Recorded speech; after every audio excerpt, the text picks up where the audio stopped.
আমার নবী বলেন 5 ওয়াক্ত নামাজ পড়লে মানুষ সাধারণ বান্দা থেকে খাঁটি বান্দা হয়। আর 5 ওয়াক্ত নামাজের পাশাপাশি যারা শেষ রাতে উঠতে যায়, মাগরিবের পরে আওয়াবিন লাগাইয়া দেয়, শেষ রাতে তাহাজ্জুদ লাগাইয়া দেয়, আওয়াবিন লাগাইয়া দেয়, চাশতো লাগাইয়া দেয়, এমন ভাবে যারা বেশি বেশি নফল ইবাদত করে আল্লাহ রাব্বুল আলামিন এদেরকে সাধারণ বান্দা রাখে না, আমার আল্লাহ তাদেরকে বান্দা থেকে বন্ধু বানায়া নেন।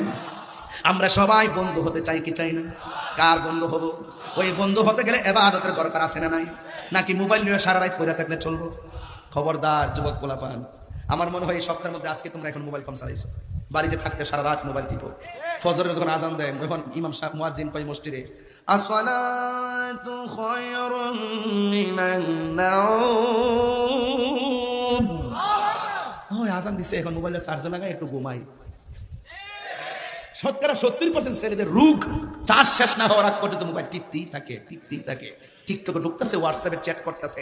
আরে বেটা, যে টাইমে তুমি মালিকের সঙ্গে চ্যাটিং করবা নামাজের মাধ্যমে, আর ওই টাইমে তুমি ওই যে সেলিব্রিটির মতন পরকে আসক্ত হয়ে গেছে।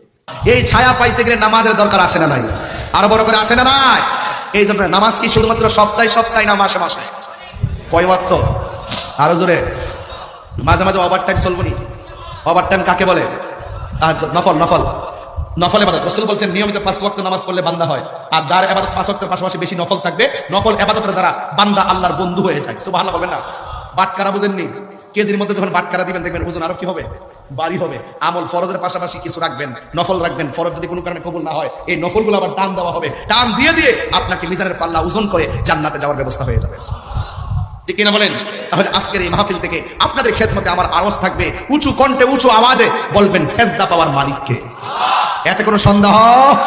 আমার বাবারা, হাসরের মাঠে 5 ওয়াক্ত নামাজিরা যারা নামাজ পড়বে না, তারা 1 ইঞ্চি সামনে যেতে পারবে না। তাদেরকে সম্পদ দিছিল, রবের রাস্তায় ব্যয় করে নাই, অবৈধ পন্থায় অর্জন করেছে। আল্লাহ বলবেন কোন পথে ব্যয় করছো?